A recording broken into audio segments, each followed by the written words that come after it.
Hello everyone, welcome back to my YouTube channel Wangxian fan fiction explanation. तो कैसे हो आप सब? मैं उम्मीद करती हूँ कि आप सब बहुत अच्छे होंगे। आज मैं आपके साथ Wangxian fan fiction Lans never give up on his omega का नेक्स्ट पार्ट शेयर करने वाली हूँ। आई नो कि मैंने बहुत देर कर दिया।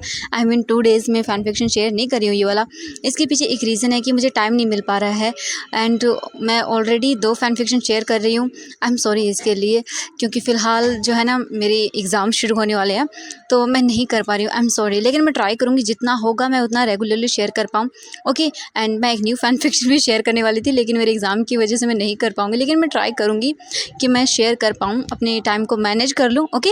तो चलिए फिर आज का पार्ट हम शुरू करते हैं। लेकिन इससे जो पहले वाला पार्ट था उसमें हमने देखा था कि एक पर्सन वीजिंग का बैग लेकर भाग चुका था एंड वीजिंग शॉक था एंड वो नीचे बैठकर रो रहा था। एंड वांग जी जब विंग की यह हालत देखता है तो वो विंग के पास आता है एंड वीजिंग को बोलता है, वी रोना बंद करो। वांग जी विंग के पास बैठ जाता है एंड वीजिंग वांग जी को देखता है और बोलता है, वो लोग मेरा बैग लेकर चले गए, अब मैं क्या करूँगा। वांग जी बोलता, वीजिंग वीजिंग शांत हो जाओ, मैं हूँ ना तुम्हारे पास। हाँ, देखो देखो मैं हूँ, शांत हो जाओ शांत हो जाओ। एंड ये बोलकर वो वीजिंग को शांत करवाने लगता है। वहीं वीजिंग तो पूरी तरह से दिमाग ख़राब हो गया था उसका कि वो क्या करे भाई, अब वो वापस घर भी नहीं जा सकता है। वीजिंग जो था इतना परेशान था कि वो वांग जी को गले लगा लेता है एंड वांग जी तो वहीं पर रुक जाता है, वो फ्रीज़ हो जाता है पूरी तरह से। उसे समझ नहीं आता कि वो क्या करे, वीजिंग ने उसे गले लगाया है। वांग जी के लिए एक सेकंड के लिए पूरी दुनिया ही थम गई थी। जब वांग जी देखता है वीजिंग को तो वीजिंग बोलता है, नहीं नहीं हुसैन, मैं क्या करूँ, मैं क्या करूँ नहीं हुसैन। एंड जैसे वांग जी ये सुनता है तब वो मतलब अपनी अलग ही जोन में चला गया था। वीजिंग जो था वो अपने ही मन में बड़बड़ा रहा था। आई मीन वो बोल रहा था कि नहीं नहीं, मैं वापस नहीं जाना चाहता। अगर मैं वापस गया तो मेरे डैड एंड मेरी मॉम मेरी शादी करवा देंगे उस इंसान से। मैं बिल्कुल भी शादी नहीं करना चाहता, मैं उसे नहीं देखना चाहता, मैं शादी नहीं करना चाहता। एंड ये वो चैंग तो मेरी शादी पक्का करवा कर मानेगा। वो तो मेरे ऐसे पड़ा है पीछे कि पता नहीं क्या हो गया है। वो सच में नहा धोकर मेरे पीछे पड़ गया, लेकिन मैं शादी नहीं करना चाहता, पक्का मैं नहीं करना चाहता उस पर्सन से शादी। अगर मैं गया तो मेरी शादी फाइनल है, मैं नहीं करूँगा, मैं वापस नहीं जाना चाहता। एंड मैं अब तो वैन किंग को भी कॉल नहीं कर सकता, क्योंकि अगर मैंने उसे कॉल किया तो फिर उसे पता चल जाएगा और वो जियांग जिंग मेरी शादी करवा देगा उससे। मैं कर शादी नहीं करना चाहता। वही वांग जी तो अलग ही जोन में था। वांग जी को आज पहली बार अपने आप से ही जेलसी फील हो रही थी, क्योंकि वीजिंग ने उसे नी हुसैन कहकर बुलाया था एंड जिसके बाद वांग जी को बुरा लग रहा था एंड उसे जेलसी हो रही थी, माने जैसे उसके हार्ट में किसी ने स्टैप कर दिया हो। उसे तो ऐसा लग रहा था जैसे उसके दिल में किसी ने आग लगा दी हो। वांग जी वीजिंग को देखता है एंड फिर वो थोड़ी देर के बाद वीजिंग से दूर होता है, विंग को देखता है एंड बोलता, वीजिंग क्या तुम अब बेटर फील कर रहे हो? वीजिंग जो है वो बोलता, हाँ मैं ठीक हूँ। एंड वो अभी भी सिसक रहा था।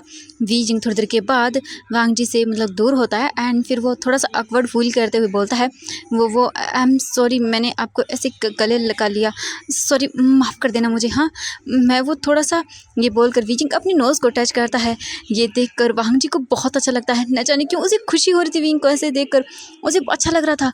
वीजिंग की ये क्यूट हरकतें वांग जी के दिल को छू रही थी एंड वांग जी धीरे धीरे करके जैसे मानो वीजिंग के पैर में पड़ रहा था, उसे वीजिंग की और अट्रैक्शन फील हो रहा था एंड वो न चाहते हुए भी वीजिंग के लिए फीलिंग्स डेवलप करने लगा था।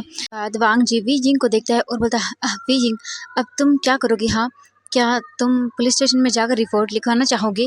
ये सुनते ही वीजिंग चिल्लाते हुए बोलता, नहीं बिल्कुल नहीं। वांग जी बोलता, ओ ओके ओके ठीक है काम डाउन हो जाओ। ओके, हम पुलिस स्टेशन नहीं जाएंगे, रिपोर्ट नहीं लिखवाएंगे। ठीक है, तो हम तुम्हारे पेरेंट्स को कॉल कर देते हैं, हाँ तुम्हारी हेल्प के लिए बुला लेते हैं। विंग बोलता, नहीं मैं उन्हें कॉल नहीं करना चाहता। वांग जी कन्फ्यूज़ होकर विंग को देखता है कि आखिरकार भाई ये अपने पेरेंट्स को क्यों नहीं बुलाना चाहता। वीजिंग की बातें सुनकर वांग जी बोलता है, लेकिन क्यों, तुम उन्हें क्यों नहीं बुलवाना चाहते? वीजिंग इस पर बोलता है कि वो घर से भाग कर आया एंड वो उन्हें नहीं बता सकता कि वो कहाँ पर है। ये सुनने के बाद तो वांग जी को शॉक ही लग जाता। वांग जी शॉकिंगली वीजिंग को देखता है जब उसने ये सुना कि वो घर से भाग कर आया है। वीजिंग को देखते हुए वांग जी बोलता है, व्हाट, तुम घर से भाग कर आए हो, लेकिन क्यों? वीजिंग देखता है वांग जी को एंड वो बोलता है कि वो मेरे कुछ पर्सनल रीजंस हैं, लेकिन मैं घर नहीं जा सकता हूँ, ना ही अपनी फैमिली को बता सकता हूँ। ये सुनने के बाद वांग जी बोलता है, ओह अच्छा ठीक है, इट्स ओके, अगर तुम अपनी फैमिली से कांटेक्ट नहीं करना चाहते हो, लेकिन अगर तुम चाहते हो तो तुम मेरे साथ चल सकते हो। देखो वीजिंग, मुझे गलत मत समझना, मैं कोई गलत पर्सन नहीं हूँ एंड ना ही मैं तुम्हारा फ़ायदा उठाने वाला हूँ। वो बस मैं तुम्हें इसीलिए बोल रहा था क्योंकि अब से तुम मतलब कहीं जाने वाले भी नहीं हो एंड तुम्हारे पास पैसे वगैरह कुछ भी नहीं है एंड वैसे भी मेरी फैमिली तुम्हारी फैमिली को जानती है, आई थिंक सो। वी जिंग बोलता है कि हाँ मैं जानता हूँ, नी फैमिली जो है वो मेरी कंपनी के साथ मेरे पापा जो डैडी की कंपनी है वहाँ पर वो कोलैबोरेशन करते हैं एंड बिजनेस पार्टनर्स भी हैं। वांग जी ये सुनने के बाद शॉकिंगली बोलता है कि क्या तुमने कभी नी हुसैन को देखा है? ये सुनने के बाद विंग बोलता है नहीं, मैंने उन्हें नहीं देखा है, मैं बस एक बार जो उनकी कंपनी के ओनर हैं बस उनसे ही मिला हूँ, मैंने कभी आपको नहीं देखा। ये सुनने के बाद वांग जी एक चैन की सांस लेता विंग बोलता हाँ लेकिन क्यों, आपने क्यों पूछा? वांग जी बोलता नहीं कुछ भी नहीं। इसके बाद जो विंग था बोलता हाँ ठीक है। वांग जी बोलता विजिंग तो फिर क्या हम चले यहाँ से एक साथ ही? विजिंग देखता है वांग जी को एंड वो बोलता हाँ ठीक है चलते हैं एक साथ ही। एंड ये बोलकर वो चलने लगते हैं। विजिंग वांग जी को देखते हुए अपने मन में सोचता है कि यहाँ से विंग के लिए ठीक होगा कि वो वांग जी के साथ ही चला जाए, क्योंकि विजिंग जो है वो नी फैमिली को जानता है एंड देन उनके डैड जो हैं वो बिजनेस पार्टनर्स हैं, तो यही सेफ होगा कि विजिंग वांग जी के साथ ही चला जाए। एंड विजिंग ये सब चीज़ें सोच लेता है एंड फाइनल कर लेता है कि वो वांग जी के साथ ही जाएगा। एंड ये वांग जी मुझे ठीक ही लग रहा है, हाँ मुझे चले जाना चाहिए इसके साथ ही। एंड मेरे पास इसके अलावा कोई और ऑप्शन भी नहीं है क्योंकि मेरे पास बस मेरा वॉलेट है एंड मेरा पासपोर्ट है। ये तो शुक्र मनाओ मैंने बैग में नहीं रखा था, वरना आज ये भी मेरे पास नहीं होता। एंड इसके बाद वांग जी एंड वी जिंग एक साथ थोड़ी सी दूर आते हैं। फिर वांग जी वहाँ से एक टैक्सी को लेता है एंड वो दोनों टैक्सी में बैठ जाते हैं। टैक्सी में बैठने के बाद वांग जी एंड वी जिंग वहाँ से निकल पड़ते हैं दोनों एक साथ ही अपने सफ़र पर। एंड आज जो मौसम बहुत ही अच्छा था, थोड़ी थोड़ी ठंड पड़ रही थी एंड बहुत ही सुहावनी हवा भी चल रही थी, पेड़ों से पत्ते नीचे गिर रहे थे एंड मौसम को और भी ज़्यादा रोमांटिक बना रहे थे। ऐसे ही करके इस सफ़र में हमारे वीजिंग एंड वांग जी निकल चुके थे एक साथ ही एंड वो दोनों बहुत ही अच्छे लग रहे थे, एकदम परफेक्ट कपल लग रहे थे। यहाँ पेरिस का मौसम तो बहुत सुहाना था, लेकिन वहाँ चाइना में जियांग फैमिली में तो जैसे मानो भूकंप ही आ गया था, क्योंकि उन्हें पता चल गया था कि उनका छोटा बेटा वी वूजियान घर छोड़कर भाग चुका है। एंड सभी लोग शॉक थे, इतने टाइट सिक्योरिटी होने के बाद भी वी जिंग आखिरकार घर से भागा कैसे? हर एक के मन में अब यही क्वेश्चन था। एंड अब वी जिंग को ढूंढा जाए तो ढूंढा जाए भी कैसे, क्योंकि वी जिंग इतनी आसानी से किसी का हाथ आने वाला नहीं था।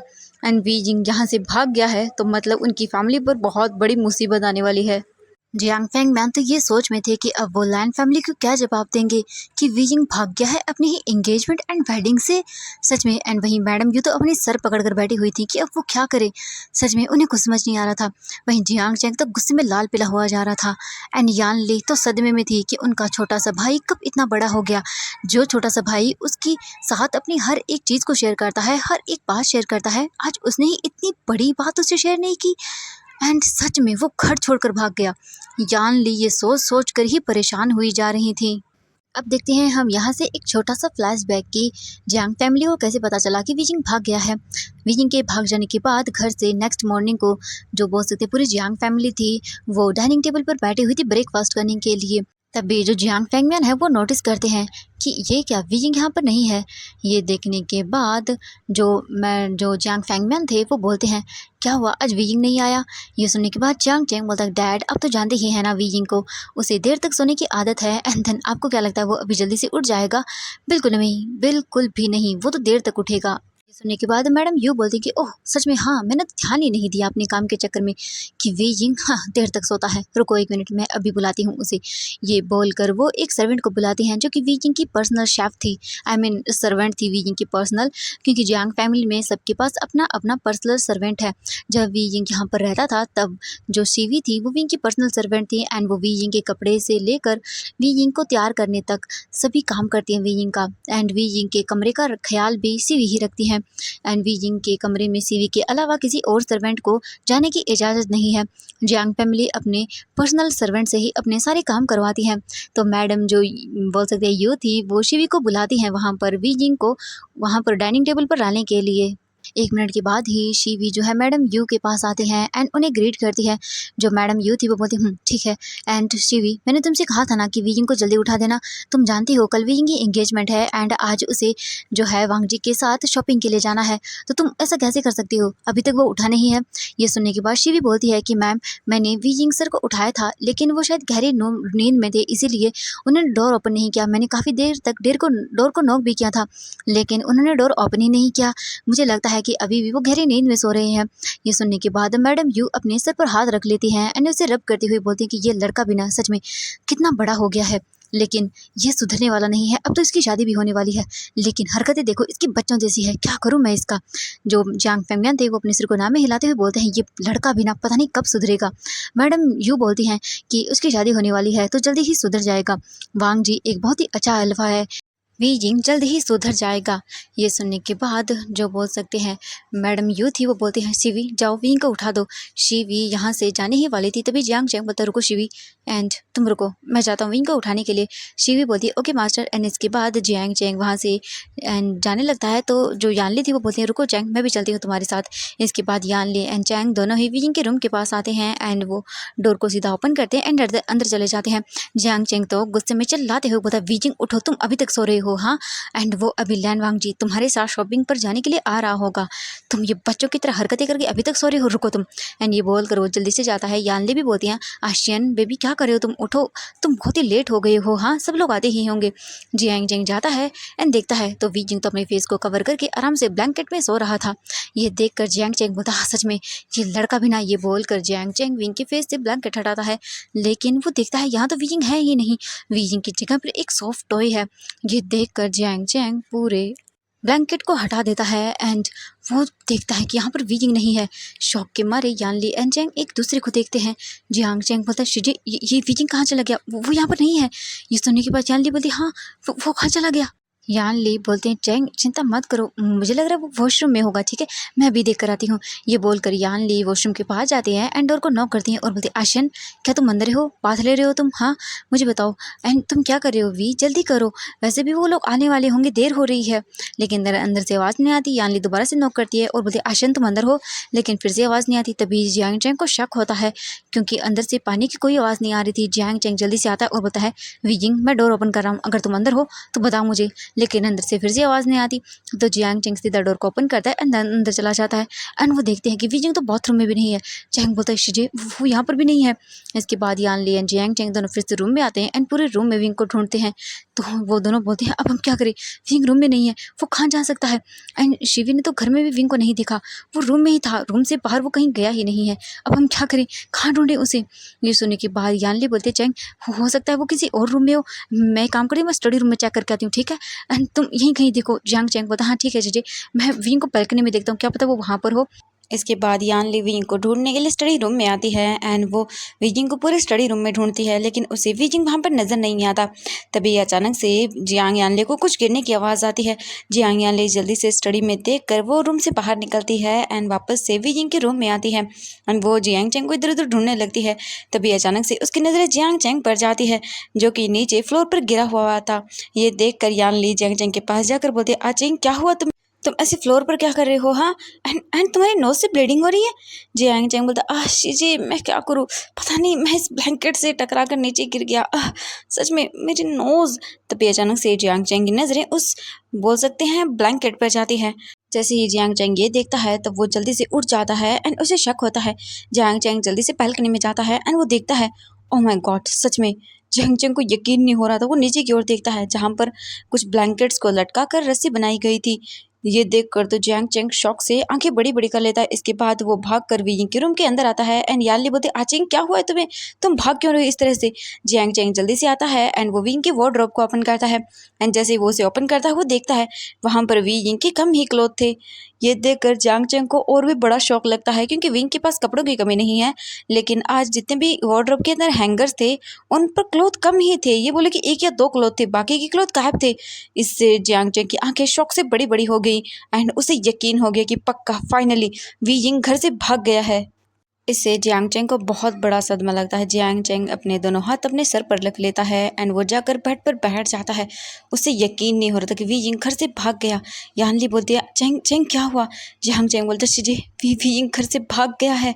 ये सुनते ही यानली को भी सदमा लगता है एंड यानली चिल्लाते हुए बोलती है, मॉम डैड। एंड कुछ ही मिनट के अंदर वहाँ पर जियांग फेंगमियान एंड जो मैडम यू थी वो भी आ जाते हैं एंड उनके कुछ सर्वेंट्स भी आते हैं जिसमें सीवी थी एंड शिन थी जो कि मैडम यू के पर्सनल पर्सनल सर्वेंट थी। यान ली जैसे ही अपनी मॉम डैड को देखती है तो बोलती है मॉम डैड बहुत बड़ी चीज़ हो गई। ये सुनने के बाद जो madam you and Jiang Fengmian थे वो बोलते हैं बेटा क्या हुआ, तुम इतने ज़ोर से क्यों चिल्लाई। जियांग यानली बोलती है मॉम डैड वीजिंग घर से भाग गया है। ये सुनते ही जियांग फेंगमियान बोलते व्हाट, ये तुम क्या बोल रही हो यानली, तुम जानती भी हो। तो यानली बोलती हाँ डैड मैं जानती हूँ मैं क्या बोल रही हूँ, लेकिन ये सच है, वीजिंग घर से भाग गया है। एंड ये बोलकर वो ब्लैंकेट की ओर इशारा करती है जो कि बालकनी से नीचे की ओर जा रहा था। मैडम यू ये सुनने के बाद अपने सर को नीचे पकड़कर बैठ जाती है। उन्हें तो एक बहुत बड़ा सदमा ही लग चुका था। जो मैडम पर यू की पर्सनल सर्वेंट थी शेन, वो बोलती है मैम मैम प्लीज़ आप ठीक तो है ना। एंड जो शीवी थी वो तो अपने माउथ पर ही हाथ रख लेती है क्योंकि सच में उसे यकीन नहीं हो रहा था जियांग फेंगमियान के ऊपर। तो बोल सकते हैं कि एक मुसीबतों का पहाड़ ही गिर चुका था।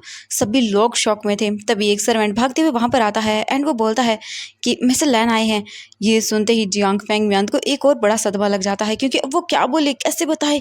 मैडम जो यू थी वो जियांग फेंगमियान को देखती हैं एंड जियांग फेंगमियान भी मैडम यू को देखते हैं। जियांग फेंगमियान बोलते यू अब हम क्या करें, मिस्टर लैन तो यहाँ पर आ गए हैं, मैं उन्हें कैसे बताऊँ कि उनका बेटा यहाँ से भाग गया है, उनका बेटा शादी से भाग गया है, अब वो क्या करे। मैडम यू बोलती हम क्या कर सकते हैं। मैडम जो यू थी वो भी टेंशन में आ जाती है पूरी तरह से। एंड जियांग फेंगमियान अपने मन में सोचते हैं सच में अब वो कैसे बताए मिस्टर लैन को कि क्या हुआ है उनके घर पर, उनका बेटा शादी छोड़कर भाग गया है। हाँ सच में।